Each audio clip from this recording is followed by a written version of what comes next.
The medical kit slipped from Owen's hands and clattered across the floor. He cursed under his breath and bent down to gather the scattered bandages. 3 weeks on Eritos, 7, and he still couldn't get used to the lighter gravity. Everything moved differently here. Even simple tasks became exercises in frustration. Owen worked alone at the aid station, a small prefab building tucked between 2 massive rock formations. The mining company had sent him here to patch up workers who got careless with their equipment. So far, he'd treated exactly 4 people. 2 crushed fingers, 1 minor burn, and someone who'd managed to get a wrench stuck in their boot. Not exactly the exciting frontier medicine he'd imagined when he signed up. He finished restocking the supply cabinet and glanced at the clock. Another 6 hours until sunset. Another 6 hours of sitting in this tiny room with nothing but recycled air and the hum of the environmental systems. Owen grabbed his tablet and scrolled through his messages. Nothing new. His sister had sent a photo of her kids 2 days ago. His ex-girlfriend had blocked him on all platforms. The mining supervisor wanted a monthly supply report that a scratching sound came from outside. Owen looked up. Probably just wind pushing debris against the walls. Eritos, 7 had sandstorms that could strip paint off metal. He went back to his tablet. The scratching came again, louder this time. Then a soft whimpering sound followed. Owen set down the tablet and walked to the door. The sound definitely came from something alive. Maybe one of the miners had gotten hurt and was trying to get his attention. He pulled open the door and stepped outside. The creature sat huddled against the wall about 3 meters away. It was small, roughly the size of a large dog, with scales that shimmered between copper and bronze in the afternoon light. 2 wings lay folded against its body, but the left one hung at an odd angle. Blood dripped from a tear in the wing membrane onto the dusty ground. Owen froze. He'd seen pictures during his orientation briefing. The locals called them draconids. They looked like the dragons from old Earth stories, but these were real and they were intelligent. Very intelligent, according to the reports. They also avoided humans completely and had been known to attack mining equipment that got too close to their territory. The creature whimpered again and tried to crawl backward, but the movement made it cry out in pain. Its eyes were wide with terror. Owen raised his hand slowly and took a step back. Easy there. I'm not going to hurt you. The draconid stopped moving, but kept watching him. Its breathing came in quick, shallow gasps. Owen could see the injury clearly now. Something had torn through the wing membrane, leaving a ragged wound that bled steadily. The creature was young, probably just a few months old based on its size. It needed help or that wing would never heal properly. He backed toward the door of his clinic, keeping his movements slow and calm. Just wait right there, okay? I'm going to get some supplies. The creature didn't move. Owen ducked inside and grabbed his emergency kit. His hands shook slightly as he pulled out antiseptic, bandages, and a local anesthetic spray he used for tissue injuries.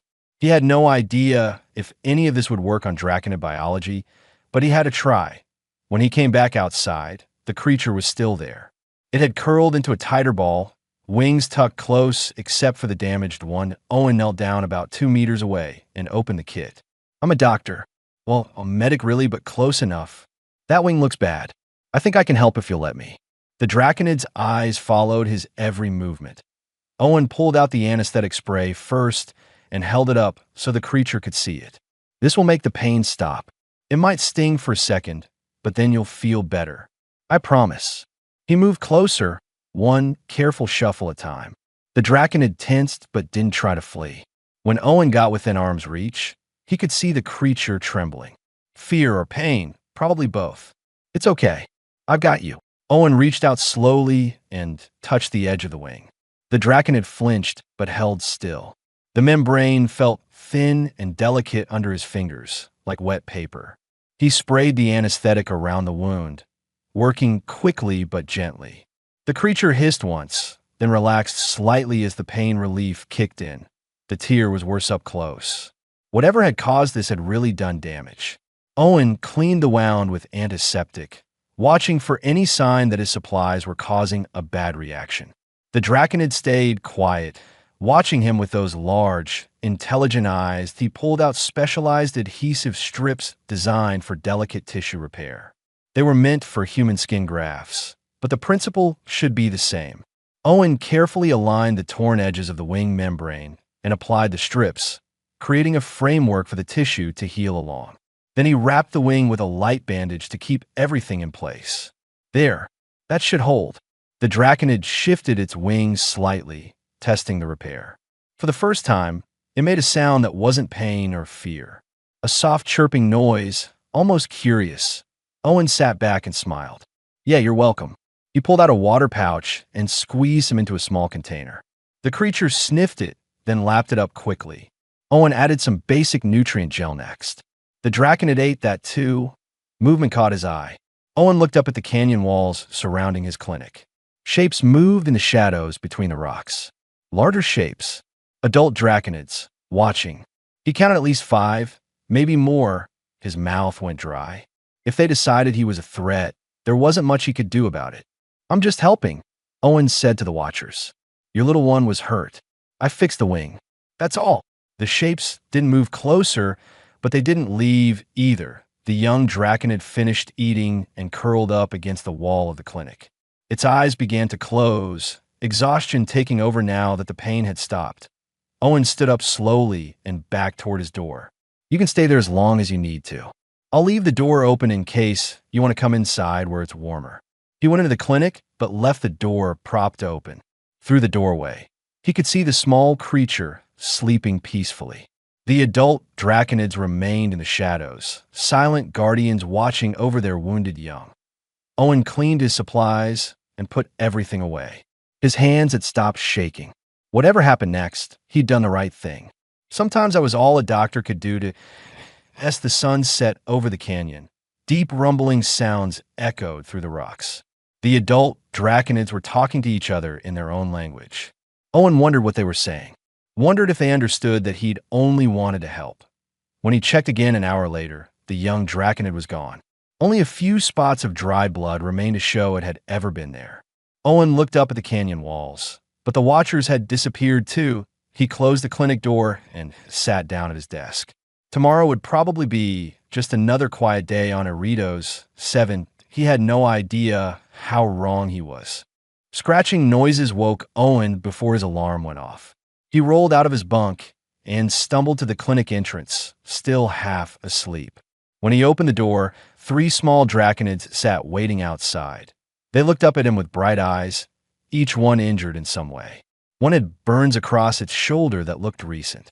Another had deep scratches along its side. The third held one of its front legs at an awkward angle. "You've got to be kidding me," Owen muttered. 2 larger draconids stood further back, juveniles based on their size.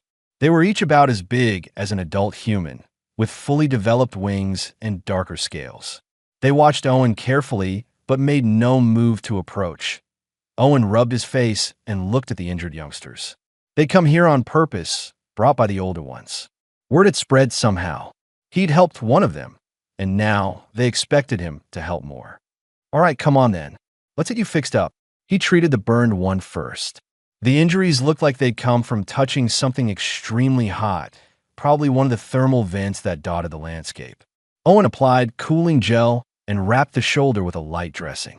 The young draconid chirped softly and nuzzled against his arm. The scratched one needed cleaning and antiseptic.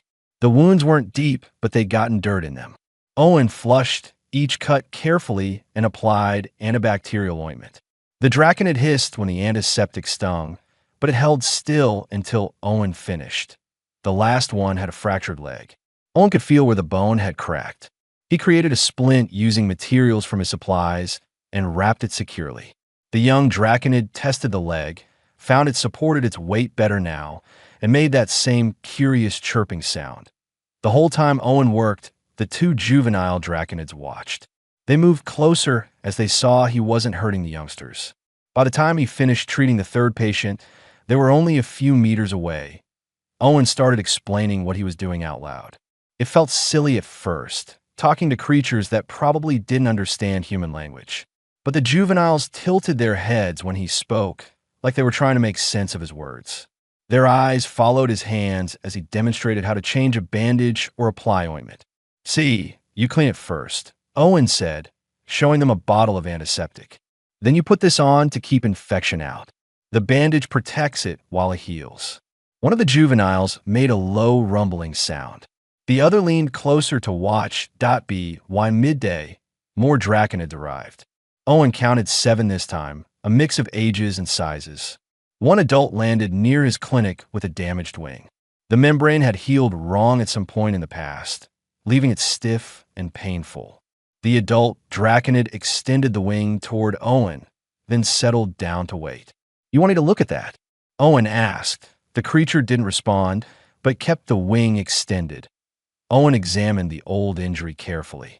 Someone or something had torn the wing badly, and it had healed on its own without proper care. Scar tissue had formed in thick bands that restricted movement. He couldn't fix it completely without surgery, but he could work on the flexibility. He spent an hour massaging the scar tissue and applying compounds designed to soften it. The adult draconid remained perfectly still the entire time, though Owen could tell the process was uncomfortable.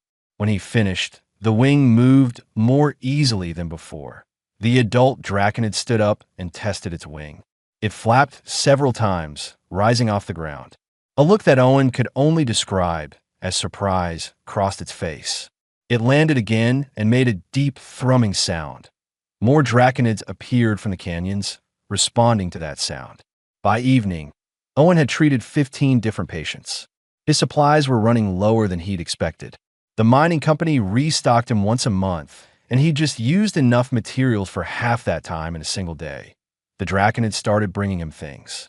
Small pieces of crystal that glowed faintly in the dark. Plants with thick, waxy leaves that grew near the thermal vents. Chunks of mineral Owen didn't recognize. They placed these offerings near his clinic door and stepped back, watching to see if he'd accept. Owen picked up one of the glowing crystals and turned it over in his hand. The light was beautiful, steady and warm. He nodded to the draconid who'd brought it. "Thank you. This is really nice."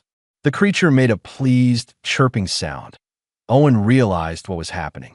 They were trying to pay him or trade for his services. This wasn't just about getting medical help. It was about establishing a relationship, showing respect through exchange. He accepted each offering carefully, treating them with obvious appreciation. Some of the plants turned out to be useful. When he crushed the waxy leaves, they produced a gel that worked as a natural antiseptic. The minerals might have value, but more importantly, accepting them meant something to his patients that as the sun started setting. Owen noticed adult draconids positioning themselves around his clinic. They weren't threatening or aggressive. They settled into spots on the rocks and canyon walls, creating a loose perimeter. A few juveniles joined them. Owen stepped outside and looked at his new guards. "You don't have to do that. I'm fine on my own." A large adult near the cliff edge turned its head to look at him. Its expression was unreadable, but it didn't move from its position. Owen went back inside and started organizing the gifts the draconids had brought. He was setting up a storage area for them when he heard footsteps outside. Heavy footsteps. He turned toward the door and saw the biggest draconid yet. This one was massive, easily 3 times his size, with scales so dark they were almost black. Scars covered its body, marks from old battles or accidents. Its left shoulder looked wrong, twisted slightly out of position. The elder draconid walked slowly toward the clinic entrance. Every other draconid nearby went completely silent. Even the wind seemed to die down. Owen swallowed hard and stepped outside. This was clearly someone important, a leader or elder among the draconids. The creature's eyes were sharp and intelligent, studying Owen like it could see right through him. The elder sat down heavily and extended its damaged shoulder toward Owen. The message was clear. If Owen could help this one, if he proved himself here, something would change. This was a test. Owen grabbed his medical kit and approached slowly. "Let me take a look." The elder draconid held perfectly still as Owen examined the shoulder. The injury was old, probably decades old based on how the tissue had adapted around it. Something metal was embedded deep in the muscle, and the scar tissue had formed in layers around the foreign object. This wasn't something Owen could treat in one session. This would require actual surgery, tools he didn't have, preparation time he needed. He looked up at the elder and shook his head. I can help you, but not today. I need to get ready first. Better equipment. Come back tomorrow. The elder Draconid watched him for a long moment. Then it nodded once, stood up, and walked away into the growing darkness. Owen stood outside his clinic, surrounded by watching Draconids, and wondered what he'd just gotten himself into. The line of patients waiting for tomorrow had just gotten a lot more serious. Owen spent half the night on his communicator, arguing with supply clerks at the nearest human colony. They didn't understand why he needed surgical equipment at a mining camp aid station. He couldn't exactly explain that he was about to operate on an alien creature that nobody was supposed to be making contact with. Finally, he just ordered what he needed using his emergency medical authorization. Someone would ask questions later, but he'd deal with that when it happened. The supply drone arrived at dawn, its engines whining as it settled near the clinic. Owen rushed out to grab the containers before the automated system could log too much data about the delivery location. Inside the crates, he found everything he'd requested: surgical tools, advanced anesthetics, monitoring equipment, and extra supplies that he set up a proper surgical area inside the clinic, sterilizing every surface twice. His hand shook slightly as he arranged the instruments. Owen had performed surgeries before during his training and early career, but never on a patient this important. Never with so many watching. The elder Draconid arrived exactly at midday, just as the sun reached its highest point. Dozens of other Draconids came with it, filling the canyon around Owen's clinic. They settled onto rocks and ledges, creating an audience that watched in complete silence. Owen wiped his palms on his pants and gestured toward the clinic. Come on in. Let's get this done. The elder had a duck to fit through the doorway. Once inside, it moved to the surgical area Owen had prepared and lay down without being asked. This creature understood what was about to happen. Owen pulled on surgical gloves and approached with a scanner. He needed to map out exactly where the metal fragment was lodged and how the tissue had grown around it. The scanner took several minutes to build a complete image. What Owen saw made his stomach tighten. The metal piece was embedded deep in the shoulder joint, wedged between two major muscle groups. The fragment was old human technology, probably from mining equipment. Somehow, years ago, this elder had been injured by Owen's own people. This is going to hurt, Owen said quietly, but I'll use anesthetic to make it better. Do you understand? The elder Draconid looked at him and made a low rumbling sound. Owen chose to interpret that as agreement, that he administered the anesthetic in stages, waiting between each injection to make sure the compounds worked properly on Draconid biology. The elder's breathing slowed as the medication took effect, but its eyes remained alert and focused on Owen. Owen picked up his scalpel and began. The first incision was the hardest. He'd studied Draconid anatomy as much as he could from observation, but actually cutting into living tissue was different. The muscle structure was similar to Earth reptiles, but denser, more efficient. Blood flow was strong but controlled. He worked carefully, separating layers of scar tissue that had built up over the years. The metal fragment became visible after 15 minutes of delicate cutting. It was a broken drill bit, snapped off and driven deep by some accident or confrontation. Owen used surgical pliers to grip the fragment. It didn't want to come out.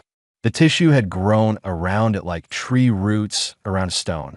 He had to cut away more scar tissue, working millimeter by millimeter. Sweat dripped down his face. The clinic felt too hot despite the environmental controls. Outside, the watching Draconids hadn't moved or made a sound. The pressure of their attention weighed on him like physical force. The fragment shifted slightly. Owen adjusted his grip and pulled with steady pressure. The metal piece slid free with a wet sound that made him wince that he held up the drill bit so the elder could see it. Human technology. This is what's been causing you pain. The elder's eyes narrowed as it looked at the fragment. A low growl rumbled in its chest. Owen set the drill bit aside and focused on repairing the damage. He cleaned out all the remaining foreign material and old scar tissue. Then he began the careful work of reattaching muscle groups that had separated over time, bringing them back to their proper positions. The surgery took 3 hours total. By the end, Owen's back ached and his hands cramped from the precise movements. But the shoulder joint was clean, repaired, and properly aligned for the first time in decades. That he stitched the incision closed with dissolving sutures designed for deep tissue. Then he applied a healing compound the draconids themselves had given him, a paste made from the plants they'd brought as gifts. Owen had tested it on himself and found it worked remarkably well. The final step was bandaging. Owen wrapped the shoulder carefully, creating support without restricting movement. "Done," he said, stepping back. "Try moving it slowly." The elder draconid stood up. The anesthetic was already wearing off thanks to its efficient metabolism. It rotated the shoulder experimentally, testing the range of motion. Owen watched nervously. If he'd made a mistake, if something wasn't right, this could go badly. The elder's shoulder moved smoothly through a full rotation. No grinding, no resistance, no pain visible in its expression. It extended the joint fully, then contracted it. The movement was fluid and natural. The elder looked at Owen with an expression he couldn't quite read. Then it lowered its massive head and touched its snout gently to Owen's forehead. The gesture lasted only a moment, but every draconid watching responded. A deep thrumming sound rose from dozens of throats at once, vibrating through the canyon walls and Owen's chest. It was beautiful and overwhelming and completely unlike anything he'd ever experienced. The elder draconid pulled back and reached up with one clawed hand. It plucked a single scale from its own chest, a piece as large as Owen's palm, and placed it in his hands. Owen held the scale carefully. It was warm and surprisingly light, with an iridescent sheen that caught the light. He understood this was significant, even if he didn't know exactly what it meant. The elder turned and walked out of the clinic, moving with a grace it probably hadn't possessed in years. The other draconids parted to let it through, then followed. Within minutes, the canyon was empty except for a few guards who remained on watch. Owen sat down heavily on his surgical stool. His hands were shaking again, but this time from relief and exhaustion. He looked at the scale the elder had given him, then at the bloody drill bit sitting in a surgical tray. His communicator buzzed. A message from the colonial administration appeared on the screen. They wanted to know why he'd ordered surgical equipment and where he was using it. Owen deleted the message without responding. He had more important things to worry about now. Through his window, he could see draconids still gathering in the distance. Word was spreading even further. More would come tomorrow seeking help. The line was growing. Owen cleaned his surgical tools and prepared for whatever came next. He'd crossed a line today, choosing his patients over protocol. There was no going back now. The scale rested on his desk, catching the fading sunlight. Whatever came next, he wouldn't face it alone. The transport vehicle arrived 3 days after Owen performed surgery on the elder. Administrator Wilson climbed out wearing a pressure suit despite the breathable atmosphere, followed by 2 security personnel and a woman in corporate clothing. Owen was treating a young draconid's infected claw when they walked up. He didn't stop working. "Dr. Hayes," Wilson said, his voice sharp. "We need to talk." "I'm with a patient," Owen replied, applying antibiotic gel to the infected area. "Wait inside." The young draconid chirped nervously at the newcomers. Owen spoke softly to calm it while he finished the treatment and applied a bandage. Only after the draconid had hopped away did Owen turn to face the officials. "What do you want?" Wilson gestured at the canyon around them, where several adult draconids watched from the rocks. "What do I want? I want to know why you've been making unauthorized contact with protected alien species. I want to know why you're operating an unlicensed xenobiological research facility. I want to know what the hell you think you're doing out here." "I'm providing medical care," Owen said. "That's my job." The corporate woman stepped forward. Her name tag read Director Reeves. "Dr. Hayes, we've been monitoring the satellite feeds. We know about your interactions with the native species. This is a serious breach of contact protocols." "There are no contact protocols," Owen shot back. "Nobody ever established any because you all pretended the draconids didn't exist. Makes it easier to expand mining operations if you ignore the intelligent species already living here." Wilson's face reddened. That's not your decision to make. You're here to serve human personnel, not to play xenobiologist with dangerous creatures. Dangerous? Owen laughed without humor. The only danger I've seen came from human equipment. That elder draconid I treated? It had a drill bit embedded in its shoulder for probably 20 years. Human technology. Our people did that. Reeves pulled out a tablet and tapped through several screens. Speaking of that elder, we're very interested in what you learned during the procedure. Draconid biology is largely unknown. Any data you gathered could be extremely valuable. Something cold settled in Owen's stomach. Valuable to who? To scientific understanding, Reeves said smoothly. And to the company. We're planning expansion into new territories. Understanding the native biology would help us minimize conflicts. You mean it would help you figure out how to push them off their land more efficiently? Wilson stepped closer, his voice dropping.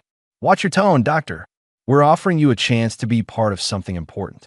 Your relationship with these creatures could be useful. If you cooperate with us, help facilitate negotiations, there could be significant benefits for your career. Owen looked at the security personnel, who stood with their hands near their weapons. He looked at Reeves, who watched him like a scientist studying a lab specimen. He looked at Wilson, who clearly saw the draconids as obstacles to profit. Get out of my clinic. Excuse me, Wilson said. You heard me. Get out. I'm not helping you exploit the draconids. I'm not providing data for your expansion plans. I'm not going to betray patients who trusted me. Wilson's expression hardened. You don't have a choice. I can revoke your medical authorization. I can have you removed from this planet. One word from me and your career is over. Then make the call, Owen said. But get off my property first. The argument was getting louder. Owen's voice rose as Wilson made threats. Neither of them noticed the draconids gathering on the canyon walls until there were dozens of them. The security personnel saw them first. One reached for his weapon. Don't, Owen said sharply. But the guard had already drawn his sidearm. The draconids on the walls tensed, their body language shifting to something aggressive. More appeared from the canyon depths, larger adults with battle scars and powerful builds. Put the weapon away, Owen said, keeping his voice calm despite his racing heart. Nobody needs to get hurt. They're surrounding us, the guard said, his gun shaking slightly. Owen stepped between the humans and the nearest draconids. He raised his hands, showing empty palms to both groups. His heart hammered against his ribs. Everyone stay calm, he said.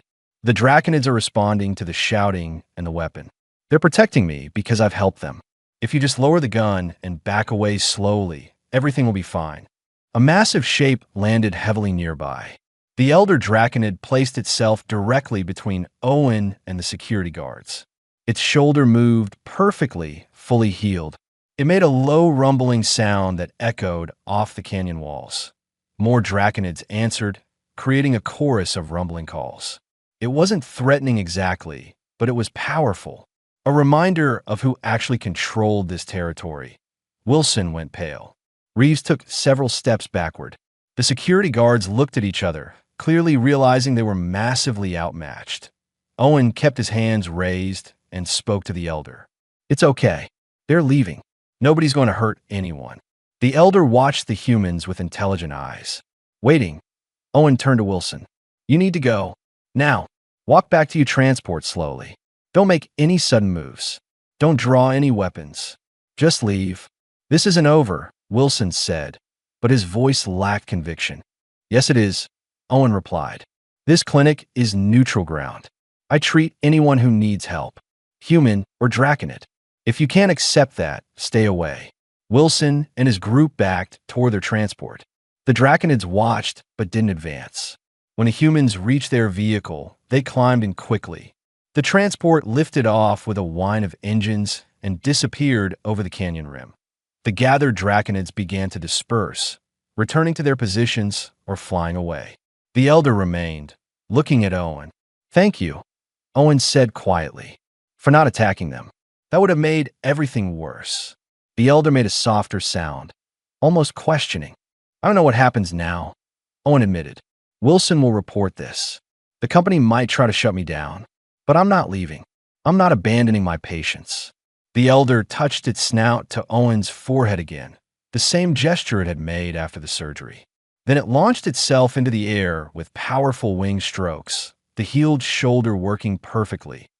Owen went back into his clinic and sat down at his desk. His hands were shaking.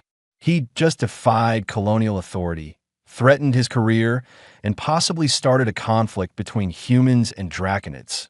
His communicator showed 17 new messages. He ignored them all that a small draconid appeared at the door, holding up an injured foot. Owen smiled tiredly and gestured it inside. "Come on in.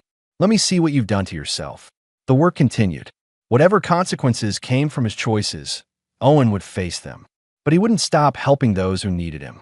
That was the promise he'd made when he became a doctor, and it didn't matter what species his patients were. Outside, the draconid guards took up their positions again. They'd increased their numbers. More protection for the human who'd chosen to stand with them. Owen treated the injured foot and prepared for the next patient. The line would keep growing, and he'd keep helping no matter what happened. The first sick draconid arrived on a morning that started like any other. Owen was restocking bandages when a juvenile stumbled through the door, breathing in harsh, ragged gasps. Fluid leaked from its nostrils, and its scales had lost their usual shine. This wasn't an injury. This was something worse. By evening, 3 more showed the same symptoms: fever, respiratory distress, weakness in the limbs. Owen ran every test his limited equipment allowed, trying to identify what he was dealing with. The scanner results made his blood run cold. Bacterial infection, aggressive and spreading fast. Similar to pneumonia, but adapted to draconid biology in ways that made it more dangerous. 2 days later, 20 draconids were sick. A week after that, the number had climbed to over 50. Young ones and old ones, strong and weak. The infection didn't discriminate. Owen worked without sleeping, treating patient after patient. Nothing he tried made a difference. The antibiotics designed for humans had no effect on this bacteria. Traditional draconid remedies helped with the symptoms, but couldn't cure the underlying infection. The first death happened on day 9. A hatchling that Owen had treated for burns weeks earlier. It stopped breathing while Owen tried to clear its airways. He'd held the small body and felt utterly helpless. More deaths followed. The elder came to the clinic, not for treatment, but to show Owen the extent of the crisis.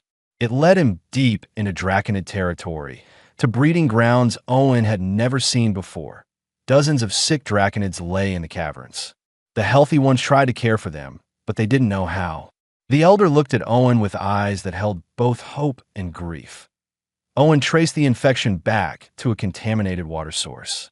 Recent mining expansion had caused runoff to pour into underground streams the draconids depended on. The bacteria had thrived in the polluted water and spread through the population. He tried to explain this to Wilson over the communicator, tried to make the administrator understand that human activity had caused this epidemic. Wilson's response was cold. "We'll provide assistance if you agree to our terms. Help us establish mining rights in exchange for medical supplies." Owen ended the call without answering. He wouldn't trade draconid lives for corporate profit. Instead, he sent messages to every scientific network he could access. Independent researchers, xenobiologists, anyone who might help. Most ignored him. A few responded with skepticism.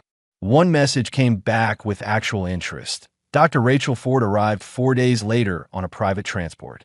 She was a xenobiologist who'd been studying alien diseases for 15 years. Her funding had been cut recently because her research didn't generate profit, so she had time to spare. "Show me everything," she said, dropping her equipment in Owen's clinic. They worked together analyzing samples, testing compounds, trying to adapt human antibiotics for draconid biology. Rachel brought knowledge Owen lacked. He brought practical experience treating the patients. The draconids provided their own medical plants and minerals. Owen and Rachel studied each one, learning what the native remedies could do. Some had genuine antibacterial properties. Others supported immune function. What if we combine them? Rachel suggested on the 5th day. Human antibiotic base with draconid immune boosters. Create a hybrid treatment. They tested the combination on cell samples first, then on one very sick adult who volunteered despite the risks. Owen administered the treatment and waited 0.6 hours later. The draconid's fever broke. Its breathing eased. The infection markers in its blood began to drop. "It's working," Owen said, hardly believing it. They refined the formula and began treating more patients. Not all of them survived. The sickest ones, those who'd been fighting the infection for weeks, were too far gone. But the ones caught early enough responded well. The elder got sick on day 18. Owen found it outside the clinic one morning, struggling to breathe. The sight nearly broke him. This creature had become a friend, a bridge between their species. Losing it would mean losing so much more than one life. Rachel helped him carry the elder inside. They administered the strongest dose of the hybrid treatment they created. Then they waited. The elder fought the infection for 3 days. Its breathing grew shallow, then stopped entirely during the worst moments. Owen and Rachel took turns monitoring it, providing oxygen support, adjusting the medication. But on the morning of the 4th day, the elder opened its eyes and took a deep breath on its own.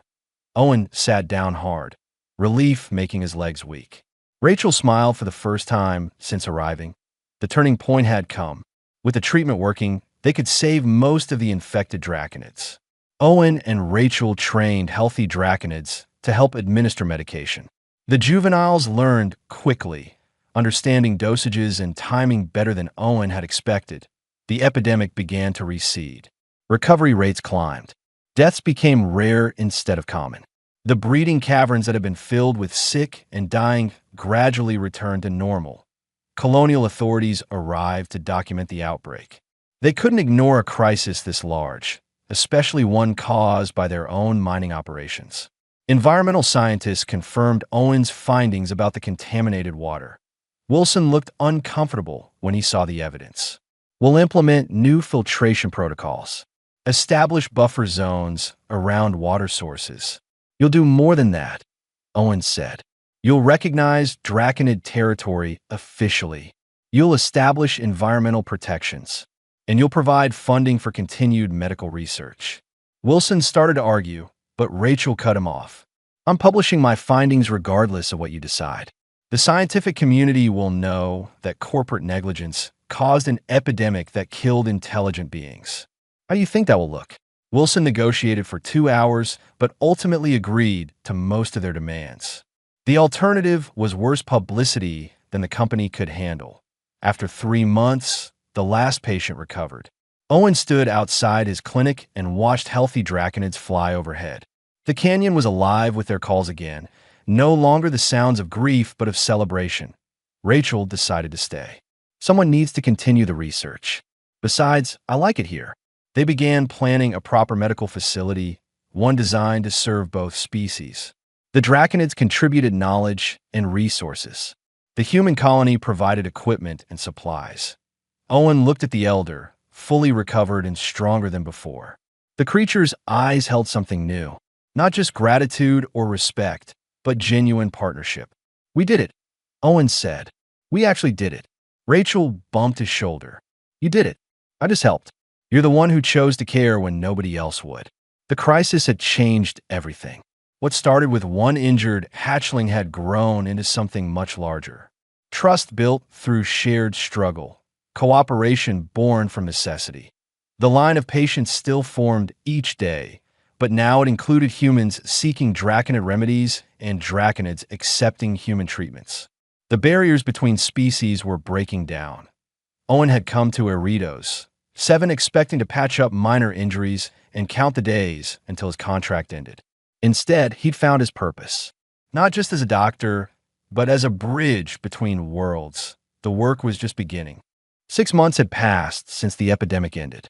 Owen stood in front of a building that hadn't existed when he first arrived on Eridos 7.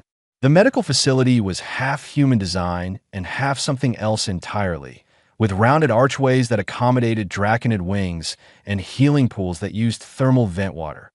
Rachel worked inside, training a group of young draconids in basic medical care.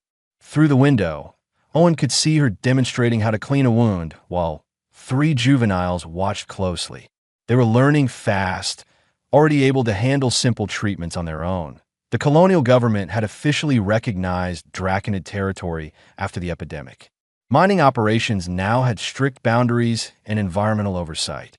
It wasn't perfect, but it was better than before. Owen's communicator buzzed with another message from Earth. News about his work had spread through scientific channels. Universities wanted him to lecture. Medical journals wanted papers. The story of the human doctor who'd bridged the gap between species had captured imaginations across human space. He ignored most of the requests. The work here mattered more than fame. The elder draconid landed nearby, its movements smooth and powerful. The shoulder Owen had repaired worked perfectly now. The creature had gained weight since recovering from the epidemic, its scales bright and healthy. "Going for a flight?" Owen asked. The elder made an affirmative rumble and gestured toward the canyon with its head. An invitation. Owen had learned to read draconid body language over the past months. He climbed onto the elder's back, gripping the ridges along its spine. The draconid launched into the air with powerful wing strokes. Flying never got old. The wind rushed past as they rose above the canyon walls. Below, Owen could see both human and draconid settlements, no longer separate but growing closer together. Children from the mining colony came to watch the draconids fly. Draconid juveniles visited the human school to learn about technology.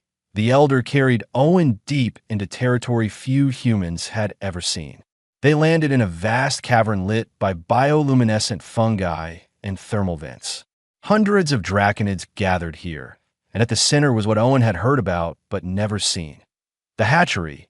Eggs rested in carefully maintained nests, tended by adults who regulated temperature and humidity with practiced care. Newly hatched draconids chirped and played under watchful eyes. This was the heart of their civilization, the future of their species. The elder had brought Owen here for a reason. It led him to a platform where other elders waited, the council that governed draconid society. One gestured for Owen to approach. Through a combination of gestures, drawings in the sand, and simple words the draconids had learned, they made their proposal clear. They wanted Owen to establish a permanent presence. Not just a doctor, but a liaison between their peoples. Someone who understood both sides and could help them navigate this new relationship. "You want me to stay?" Owen asked. The elders confirmed with rumbling sounds.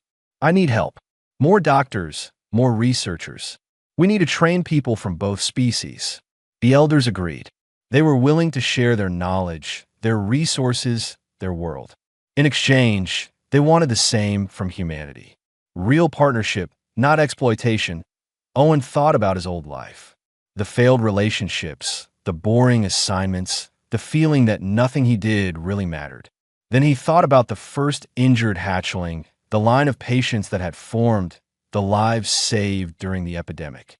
"Yes," he said, "I'll stay." The thrumming sound that rose from the gathered draconids shook the cavern walls. Acceptance, celebration, welcome. Owen was no longer an outsider.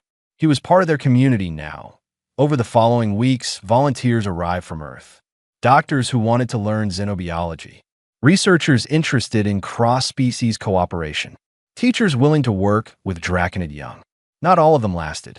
Some couldn't handle the challenges or the isolation. But enough stayed to make a difference. The joint facility expanded. Human children and draconid hatchlings learned together. Medical students from both species shared techniques and knowledge. What had started as one small clinic became something much larger. Owen trained the new arrivals personally. He taught them what he'd learned about treating draconid patients, about reading their body language, about earning their trust. Most importantly, he taught them to listen and respect. One afternoon, a ship landed at the facility carrying an unexpected passenger. A kelp, one of the insectoid species from the outer colonies. It limped down the ramp with an injured leg. "I heard there was a human doctor here who helps anyone," the kelp said through its translator. "Is that true?" Owen smiled and gestured toward the clinic. "Come on in. Let's take a look at that leg." Word was spreading beyond Eridos 7.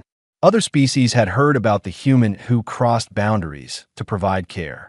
They came seeking treatment, but also seeking proof that cooperation between different peoples was possible. Rachel came out of the training wing and stood next to Owen as he treated the kelp's fractured leg. You know this is bigger than just medicine now, right? We're building something that could change how species interact across the galaxy. Maybe, Owen said, applying a splint. Or maybe we're just helping people who need it. Sometimes that's enough. The kelp tested its leg and made a grateful clicking sound. Thank you, doctor. I will tell others about this place. After the kelp left, Owen went outside and looked at the canyon. The elder draconid sat on a nearby cliff, watching the sunset. Draconid juveniles flew overhead, practicing aerial maneuvers. Human children played near the facility entrance while their parents worked inside. That IT had all started with one small act. One injured hatchling and a choice to help despite the risks. Owen couldn't have predicted where that choice would lead. The bridges built, the lives saved, the understanding created. A young draconid hopped up to him, holding an injured wing. Owen recognized it as the grandchild of the first patient he'd ever treated. The cycle continued, generation after generation, learning that help could come from unexpected sources. Let me see, Owen said gently, examining the wing. The work never ended. There would always be someone who needed care, someone seeking understanding, someone willing to cross the barriers that separated peoples. Owen had found his purpose in being that bridge. The line still formed each day. Humans, draconids, and now other species too, all coming to a place where differences didn't matter, where need was met with compassion, where one person's choice to care had rippled outward to touch countless lives. Owen finished treating the young draconid's wing and watched it hop away. The elder called from its perch, a sound of contentment and peace. The sun set over Eridos 7, painting the canyon walls in shades of copper and gold. Tomorrow would bring new patients, new challenges, new opportunities to build understanding. Owen wouldn't have it any other way. He'd wrapped a bandage on a dragon baby's wing, and dozens more had lined up for his help. Now that line stretched across species and worlds, all because he'd chosen to care when it mattered most.